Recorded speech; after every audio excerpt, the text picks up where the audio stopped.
আসসালামু আলাইকুম। চলে আসলাম আর একটা রান্নার ভিডিও নিয়ে।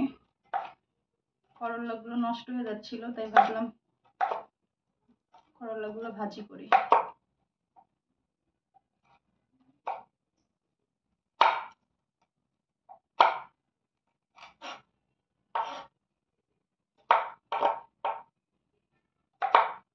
অনেকেই আছে তিতার জন্য কিন্তু করলা খায় না।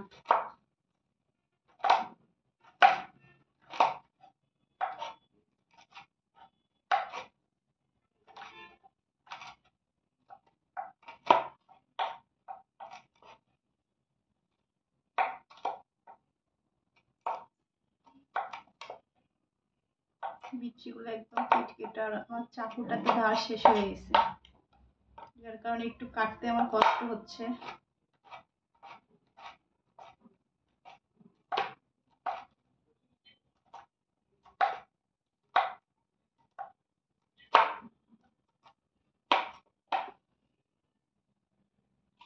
আমার কিন্তু করলাগুলো কাটা হয়ে গেছে, উঠিয়ে নিচ্ছি।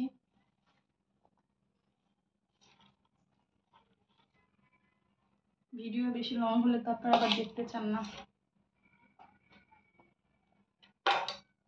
আর মাছের জন্য বেগুন কেটে নেব।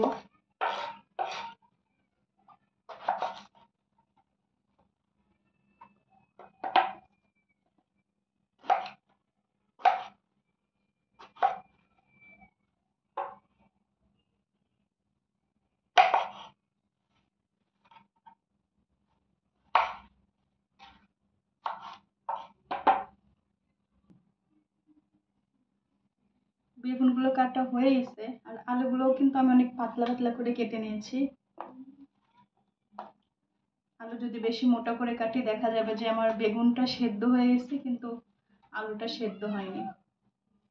এজন্য আমি আলুটা অনেকটাই পাতলা করে কেটেছি। আমার কাটাকাটি তো শেষ, চলুন এবার রান্না করে যাই।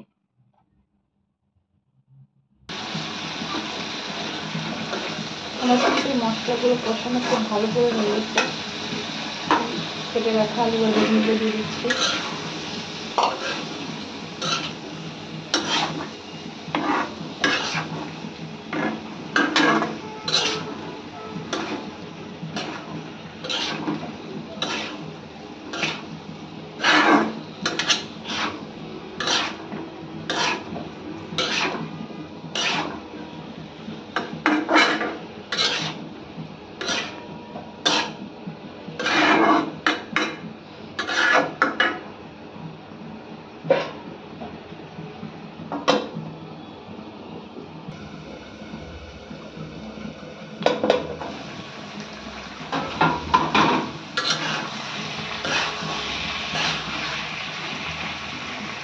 আমার কিন্তু তরকারিটা বসানো হয়ে গেছে, আলুগুলো সিদ্ধ হয়ে গেছে, ঝোল দিয়ে দিব।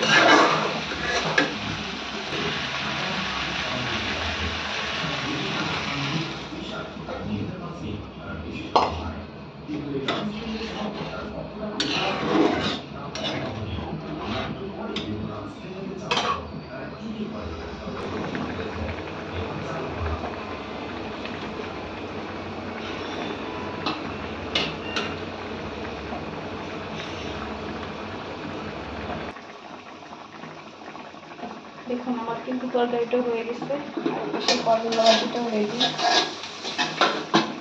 তরকারিটা এখন নামিয়ে যাবো।